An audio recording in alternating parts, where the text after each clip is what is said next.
So if there's anything you take away from this lecture, one thing to memorize: know the two conditions of the acceptability of any act.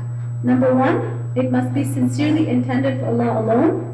And number two, it must be on the sunnah of His Messenger sallallahu alaihi wasallam. It is only after this that we can hope for it to be accepted by Allah subhanahu wa ta'ala, inshallah, pleasing to Him.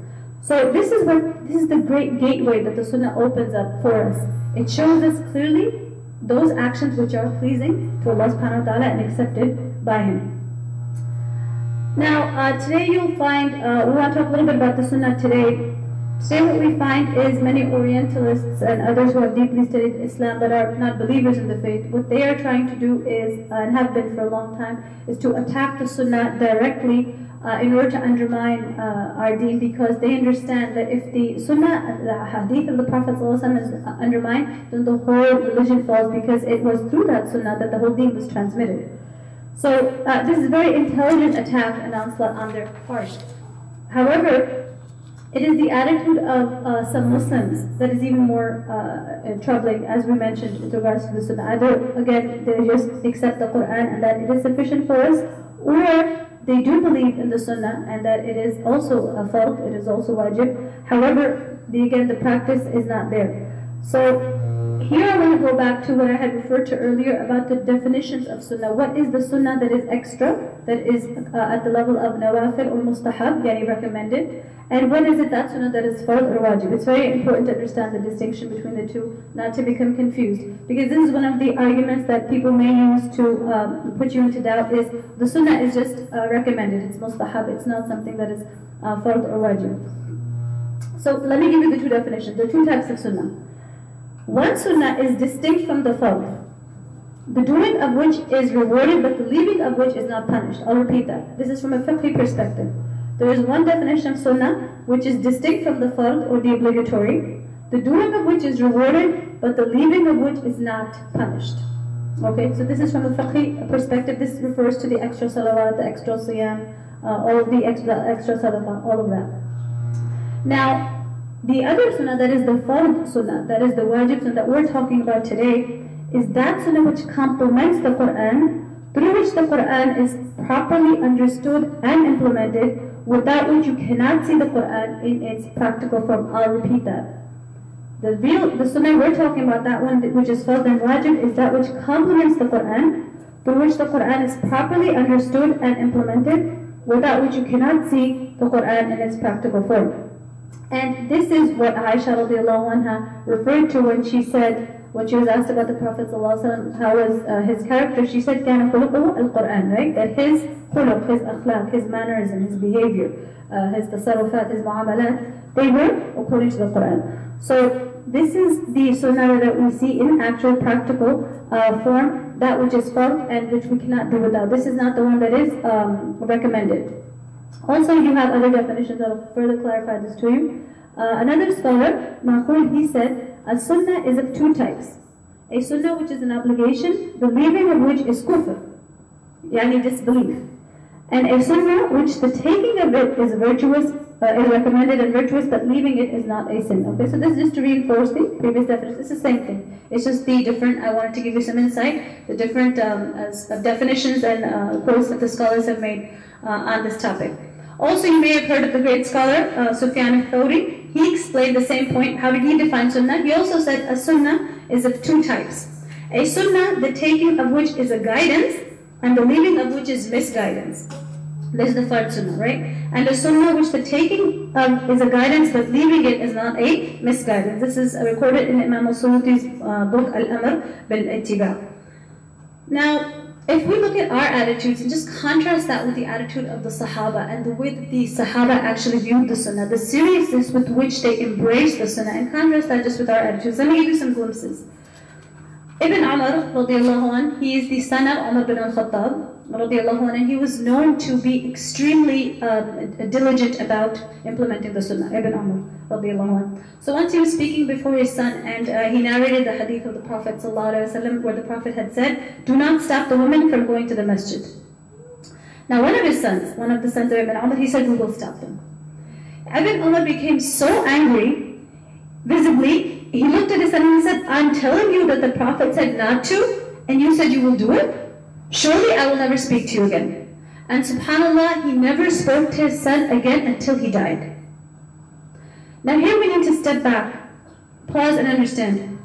The son of Ibn Umar, this is the grandson of Umar bin al-Khattab, right? His intention was not to disobey the Prophet ﷺ. This was not his intention. What he was referring to, he was trying to use his best judgment about how the state of the women had changed since the time of the Prophet ﷺ. And now that there was this more likelihood of fitna. So with that new context in his mind, he was trying to logically understand what was the best course of action now for the safety of the Muslims, so the overall well-being of the society of the Muslims.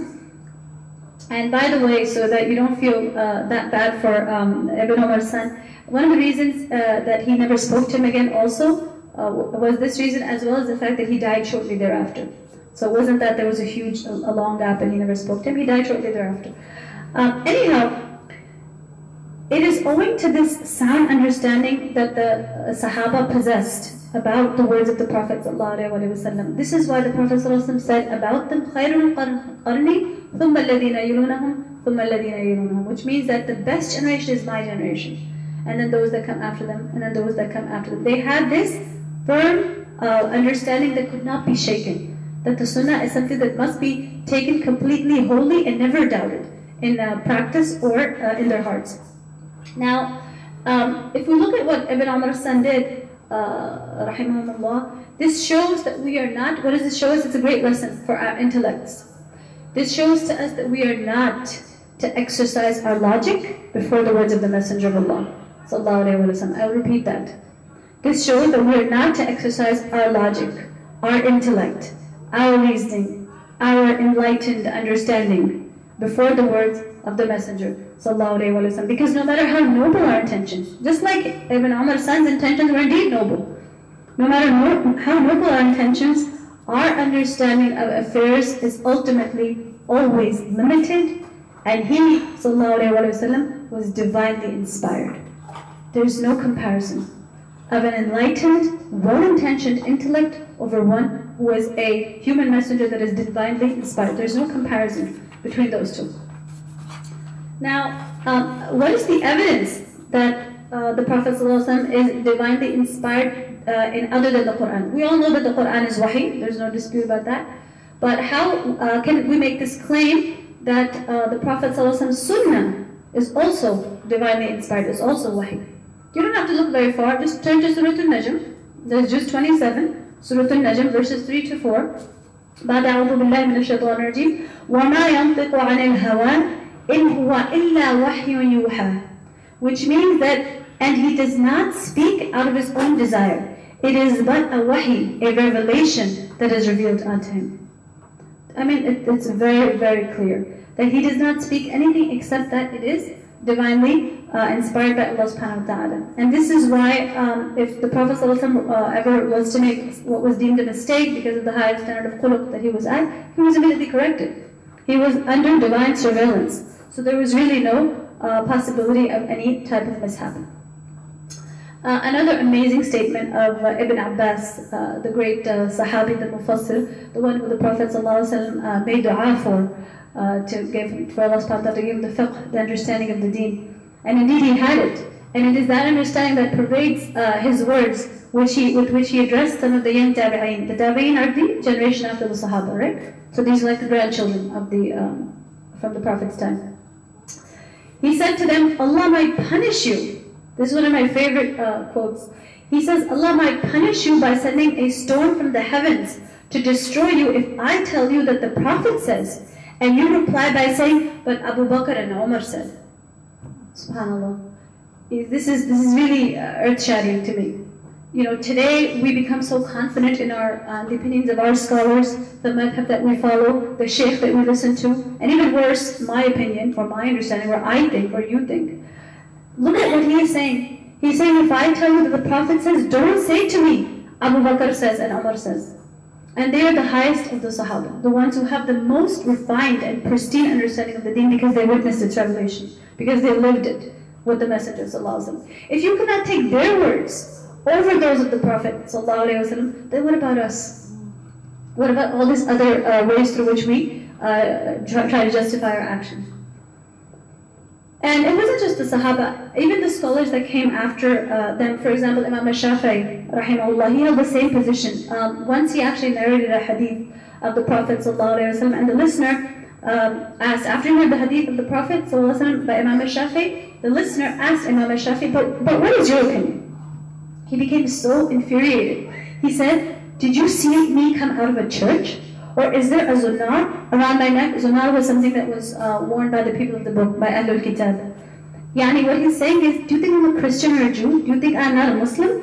I said the Messenger of Allah said, and you ask me my opinion?